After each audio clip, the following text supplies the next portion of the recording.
Let's jump right into this explainer. In our modern world, we're literally obsessed with macronutrients, right? We're constantly tracking protein, carbs, fats, and counting every single calorie that hits our plate. But today, we're going to look at something totally different. We're exploring the Indian knowledge system's incredibly holistic approach to food. It's an ancient framework where nutrition goes way, way beyond just physical sustenance. It actually brings up a pretty profound question. Can what you eat literally dictate your consciousness? Think about that for a second. It completely shifts the focus away from modern calorie counting and introduces this ancient idea of food as a powerful mental and spiritual driver. We always hear the phrase, "you are what you eat," when we talk about physical health. Sure, but the Indian knowledge systems, or IKS, proposed thousands of years ago that food is actually the primary interface between physical matter and human consciousness. And to really get a feel for this, there's this incredible quote from the ancient Chandogya Upanishad. "The subtle form of food is the mind itself." I mean, wow. Long before modern science started mapping out the gut-brain axis, ancient Indian texts were viewing human nutrition as something deeply metaphysical. They believed that food doesn't just build your muscles and bones, its subtle essence literally forms your thoughts, your mental clarity, your entire state of mind. Now, this kind of dietary philosophy wasn't just invented overnight. It evolved over centuries across three major phases. From around 1500 to 500 BCE, during the Vedic and Upanishadic period, food was looked at through the lens of cosmic ecology. It was all about this harmonious exchange between humans and nature.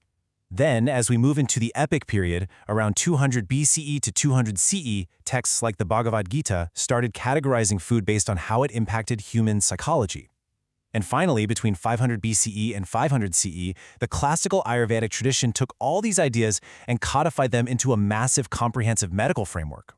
So, to really grasp how this works, we've got to break down a few core foundations of IKS dietary philosophy. It all kicks off with this beautiful principle, Yatha Pinde Tata Brahmande. Basically, as is the atom, so is the universe. It's the concept that the macrocosm of the entire universe and the microcosm of your physical body are intimately linked. Since the universe is made up of 5 elements, earth, water, fire, air, and ether, well, our food and our bodies are exactly the same. Ayurveda uses this connection to categorize our biological energies into 3 doshas, Vata, Pitta, and Kapha. And the whole system is regulated by something called Agni, which is your personal digestive fire. Moving on to Section 2, Diet, Mind, and Mood, the Triguna system. So, like we touched on earlier, these ancient texts weren't just measuring the physical value of a meal.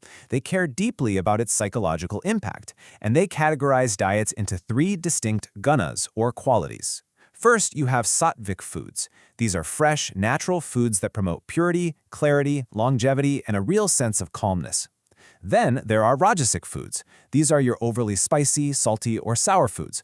They stimulate passion, sure, but they can also lead to chaos and mental unrest. And finally, tamasic foods. These are stale, overly refined, or really heavy foods, and they're said to induce inertia, lethargy, and even depressive states. When you actually look at the Triguna system, it's pretty mind-blowing. It's essentially an early blueprint for what modern scientists are just now calling nutritional neuroscience and psychonutrition. Think about it.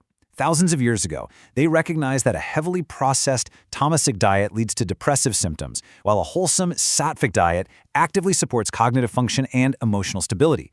They were literally mapping out the psychological impacts of the gut-brain axis centuries before microscopes were even invented. All right, Section 3, the power of probiotics, ancient fermentation in modern times. Way before the word probiotic was ever coined, Indian medicine relied heavily on fermentation. Considered deeply sattvic, fermented foods were specifically prescribed to balance those doshas we just talked about and to give your immune system a major boost. The fermentation process improves gut health by basically stoking that Agni, the digestive fire. It naturally enhances the bioavailability of nutrients, pumps up those crucial B vitamins, and cleverly reduces the anti-nutritional factors found in grains and legumes. Think about making idli batter, for example. So everyday staples like takra, which is buttermilk, kanji, and dahi, they weren't just snacks. They were ancient medicinal tools disguised as daily foods. And the coolest part is we're seeing this ancient wisdom being actively validated today. Just look at the 2024 Fermented Food Festival organized by the Microbiology Department at KTHM College in Nashik. You literally have modern microbiology students demonstrating and celebrating the hard, scientific benefits of traditional Indian fermented foods. It is such a perfect full circle moment. You've got traditional cultural knowledge, meaning commercial application, and modern microbiological science right in front of us. Which brings us to our final section, Anatomy of an Indian Thali. Because an authentic thali, it is definitely not just a random assortment of dishes on a platter. It's a precise science. According to Ayurveda, a truly nutritious diet actually has to contain 6 key tastes. You have madhura, which is sweet, amla or salty, lavana meaning sour, katu, which is pungent, tikta or bitter, and kashaya, which is astringent. Consuming each of these tastes in a specific order during a meal is said to ensure absolute optimal digestion and the best possible assimilation of nutrients. So let's look at how these tastes actually build out the balanced thali. It's honestly a masterpiece of nutritional synergy. First, your roti, rice, or dosa. That's providing complex carbohydrates and fiber. Then your dal brings in the essential proteins and minerals. You've got a variety of regional vegetables offering vital phytonutrients to ward off disease. Then come the pickles and curd, delivering those essential fermented probiotics for your gut flora. Even the humble papat is pulling its weight. It's not just there for a nice crunch, it's actually a gluten-free appetizer designed to help absorb fatty materials from the mouth. And the chutney? It's packed with fresh herbs containing flavonoids that literally improve insulin sensitivity. Every single item on that plate serves a distinct, scientifically calculated purpose. And here is where it all comes together in this brilliant payoff.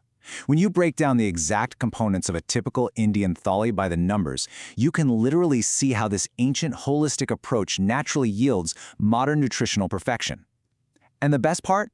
No one had to count their macros. If you look at the bottom line for the vegetarian thali, it's pretty staggering.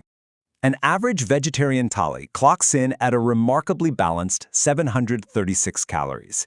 It's giving you this perfect ratio of carbs, proteins, and fats, completely loaded with crucial micronutrients and probiotics. This absolutely proves the thali isn't some random culinary accident. It's a highly evolved, deeply scientifically grounded dietary system, brilliantly masquerading as a delicious everyday cultural tradition. It really makes you stop and reconsider how we view these traditional practices, doesn't it?